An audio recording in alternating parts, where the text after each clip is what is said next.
My name is Justin Rudder, and I'm a digital asset archivist at the Alabama Department of Archives and History.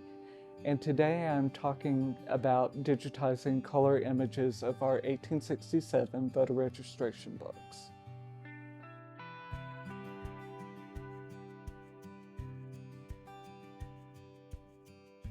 One of our current projects is digitizing the 1867 voter registration books, which recorded the names of all registered male voters throughout Alabama's counties. The collection covers 61 of Alabama's present-day 67 counties and includes 167,032 entries.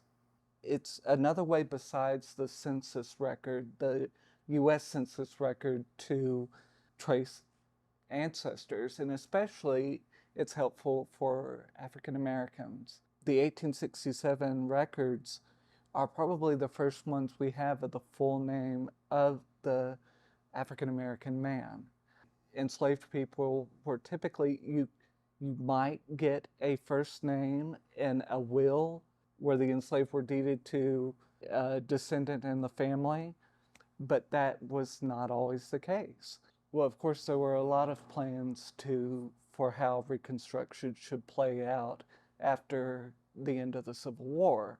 The Reconstruction Acts were specifically written in 1867 to start that process and to guarantee that each former Confederate state, they would acknowledge, for example, the passing of the 14th Amendment that guaranteed citizenship rights to all people, including African Americans.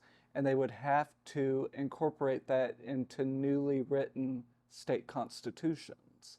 You know, it was an acknowledgement that all men, at least, were equal at the time. Scanning began in 2004, and I think what was done at the time, scanning wasn't as evolved as it is now, technology-wise, and so the best they could really do at the time was to scan in grayscale. We were able to pull information into a database, had the surname, the first name, county of, where the person was registered, but in some instances it may have been difficult to read the name in grayscale. What we're doing now, rescanning these books in full color, you can actually capture details that may have been vague in the grayscale images. So we know for certain now what the name is on the page and how it was spelled.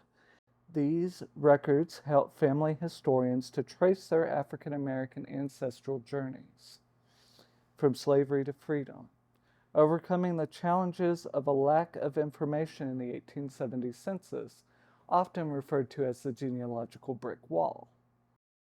Well, it basically ensures that we capture the information. We may not have that record forever, no matter how well we try to preserve them. Unfortunately, like in the case of the voter registration books, there are some that have water damage, unfortunately, and it's just how they were stored through the decades. You know, we're doing our best now to salvage what we can of those records, but having a digital copy, a digitized copy of it, ensures that the information will live on.